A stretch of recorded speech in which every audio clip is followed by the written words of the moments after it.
விழுப்புரம் அருகே அரசு மணல் குவாரியில் மணல் விற்பனை செய்யப்படாததால் கடந்த சில நாட்களாக 2000 மணல் லாரிகள் நிறுத்தி வைக்கப்பட்டுள்ளன. விழுப்புரம் பகுதியில் உள்ள அரசு மணல் குவாரியில் மணல் விற்பனை செய்யப்படுவதில்லை என கூறப்படுகிறது. இதனால் மணல் எடுக்க வந்த 2000 லாரிகள் கடந்த 10 நாட்களாக காத்திருக்கும் நிலை ஏற்பட்டுள்ளது. இதன் காரணமாக கட்டுமான பணிகள் பெருமளவில் பாதிக்கப்பட்டுள்ளதாகவும் இதுகுறித்து உடனே நடவடிக்கை எடுக்க வேண்டும் எனவும் கோரி மணல் லாரி உரிமையாளர் சங்கத்தினர் மாவட்ட ஆட்சியரிடம் மனு அளித்துள்ளனர்.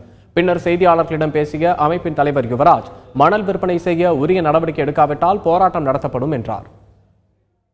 எங்களுக்கு நேரடியாக இந்த மணல் குவாரியில் லாரிகளுக்கு காலையில் 6 மணிலேருந்து மாலை 6 மணி வரைக்கும் மணல் வழங்க வேண்டிய உடனடியாக துவங்க வேண்டும்.